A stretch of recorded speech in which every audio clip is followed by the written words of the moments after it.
Você já ouviu falar no soldadinho do Araripe? O soldadinho do Araripe é uma pequena ave que foi descoberta e catalogada em 1996, na Chapada do Araripe, aqui na região do Cariri, sul do Ceará. Ela foi encontrada nas cidades de Barbalha, Crato e Missão Velha, sempre associado a cursos de água. É um passarinho pequeno, mede cerca de 15 centímetros. O macho dessa espécie apresenta um corpo branco, apresenta ponta das asas e a cauda preta e um topete avermelhado. A fêmea apresenta uma coloração verde-oliva, bem diferente do macho. Uma observação: durante o acasalamento, o macho ele é territorialista, então ele precisa expulsar alguns outros intrusos da sua região. A fêmea se encarrega de produzir um ninho, sempre junto a correntes de água, sempre próximo às fontes. Uma outra coisa interessante: a fêmea coloca 2 ovinhos e esses ovos eles passam por um período de incubação. Ao nascer, os filhotes eles têm uma coloração semelhante à coloração da mãe, não importando se é fêmea ou se é macho.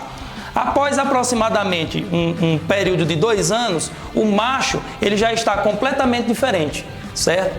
Essas informações elas são importantes para introduzir a nossa aula. A aula de hoje será sobre introdução à ecologia e todos esses conceitos que estão relacionados ao soldadinho do Araripe são importantes para você contextualizar o nosso tema.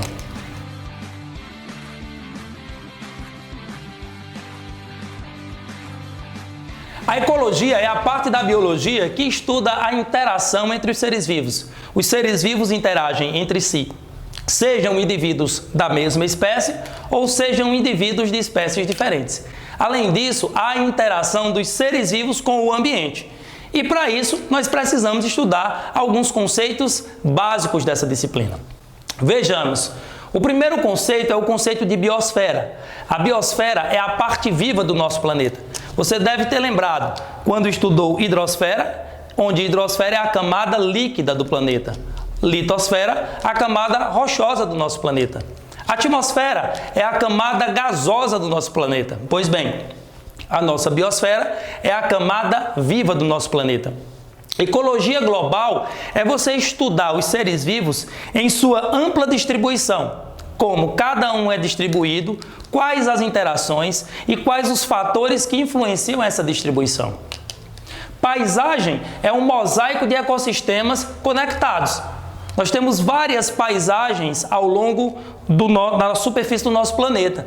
Essas paisagens elas são influenciadas pelas vidas que lá existem e pelos fatores ambientais, como temperatura, distância do Equador e outras mais estruturas. Comunidades vão ser um grupo de populações e esse grupo de populações são formados por indivíduos diferentes. E o conjunto dessas comunidades e a interação com o ambiente vai formar os ecossistemas. Então, ecossistemas seriam os organismos que habitam uma determinada região e a interação com o meio ambiente físico. Comunidades, grupo de populações. E o que são essas populações? As populações são grupos de indivíduos distintos. Ou seja, cada indivíduo forma grupos com o seu semelhante. E o conjunto desses grupos vão formar as comunidades biológicas, ou como nós chamamos, biocenose. Certo? População é um grupo de indivíduos da mesma espécie. Então, quando você está estudando uma região, como na nossa aula falando sobre o soldadinho do Araripe, aqui na região do Cariri, o grupo que é formado por todos os soldadinhos do Araripe da região vão formar uma população. Provavelmente, esses animais vão interagir com outros animais. O seu tipo de alimentação pode ser um inseto ou pode ser um outro artrópode. Se você estiver falando de plantas, de vegetação, vegetações também vão formar uma população, porque também são seres vivos e também têm interação. Conceitos básicos dentro de ecologia são, o primeiro, o ecótono ou ecótono, que é uma área de transição entre 2 ecossistemas. Esses ecossistemas, eles são estruturas formadas por organismos vivos e um meio ambiente físico. E a interação, a troca de matéria, a troca de energia entre esses 2 conjuntos. No entanto, devido a uma série de condições ambientais, de condições físico-químicas, nós temos ambientes diferentes. E o encontro desses ambientes, ou seja, a transição de um ambiente para outro, nós chamamos de ecótene. Outro conceito básico vai ser o conceito de habitat. O que seria um habitat? Seria a região que o organismo habita. Então, o habitat natural de qualquer espécie é o ambiente em que ele consegue ter o seu nicho ecológico, que ele consegue realizar suas interações, está participando de uma determinada cadeia alimentar. Esses outros conceitos nós veremos posteriormente. Um outro conceito é o conceito de nicho ecológico. O nicho ecológico nada mais é do que as funções principais do organismo dentro do seu ambiente. Nicho ecológico seria a ideia de profissão de um animal, ou o que um vegetal faz naquela região, o tipo de fruto que ele produz, como é o tipo de reprodução. Cada organismo vivo que está no ecossistema tem um seu nicho ecológico, certo? O próximo conceito é exclusão competitiva. Quando organismos diferentes apresentam o mesmo nicho, isso não é bom para o ambiente. Então, isso gera uma chamada competição, exclusão competitiva, em que há que ter uma harmonia. Geralmente, um ecossistema, quando ele está em equilíbrio, você tem nichos ecológicos diferentes, ou seja, organismos que desempenham papéis diferentes e cada organismo, junto com o meio, estão em equilíbrio.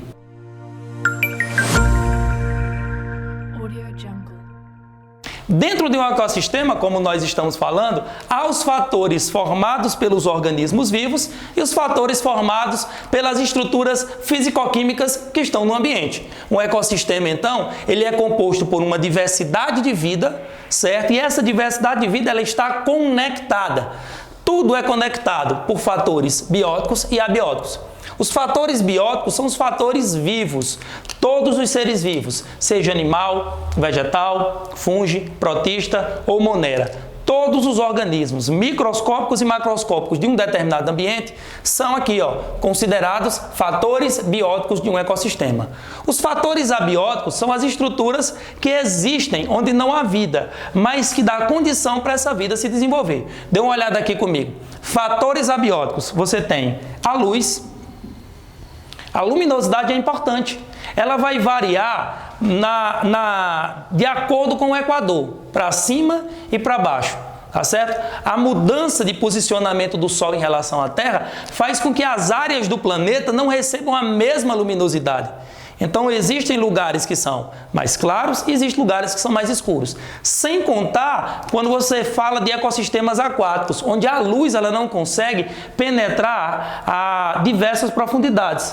Certo? Outra coisa, a luz também ela vai ser um fator limitante para ambientes de floresta tropical, onde a luz que está na copa não é igual à luz que chega ao solo. Embaixo geralmente é mais escura, então a luz é um fator importante a ser considerado no ecossistema. O outro vai ser a disponibilidade de água. Existem ambientes em que a água que é encontrada é uma água salgada, ou a água é uma água doce. Uma água escura, uma água clara, uma água corrente, como o rio, ou uma água parada, como o açude.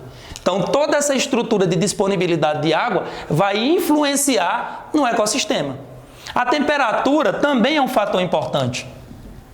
Existem ecossistemas em que o ambiente tem uma temperatura baixa, outros uma temperatura mais elevada. Ou ainda uma variação de temperatura. Organismos que são resistentes, que são menos exigentes do ambiente, eles conseguem passar por essas variações, outros não. A pressão. Se o ecossistema ele é encontrado em uma cadeia montanhosa ou a uma determinada profundidade no oceano, as pressões variam. E essa variação também é um fator determinante. Salinidade. O ambiente apresenta sais. Esses sais, eles são em grande quantidade, são em quantidade satisfatória. Existem sais numa água doce. Tudo isso tem que ser levado em consideração. O sal que é encontrado no mar é a mesma concentração do sal que é encontrado numa salina, por exemplo. Outros fatores abióticos também podem ser levados em consideração para que você tenha uma diversidade no ecossistema e esse ecossistema esteja em equilíbrio. Os fatores bióticos, como nós falamos, são os organismos vivos. E esses fatores eles se dividem em produtores, consumidores e decompositores. Os produtores são os organismos responsáveis por prover matéria orgânica. É a partir deles que uma cadeia alimentar inicia. Os consumidores são os organismos que vão estar em elos alimentares posterior a partir de um produtor. E os decompositores são os organismos que vão decompor toda a matéria viva que está em cada um dos níveis tróficos abaixo. É isso. Pois bem, galerinha, essa foi a nossa aula de Introdução à Ecologia. Você que chegou aqui no nosso canal Ciência em Sintonia, aguarde porque novos vídeos virão. Meu nome é Luca de Luna e até logo.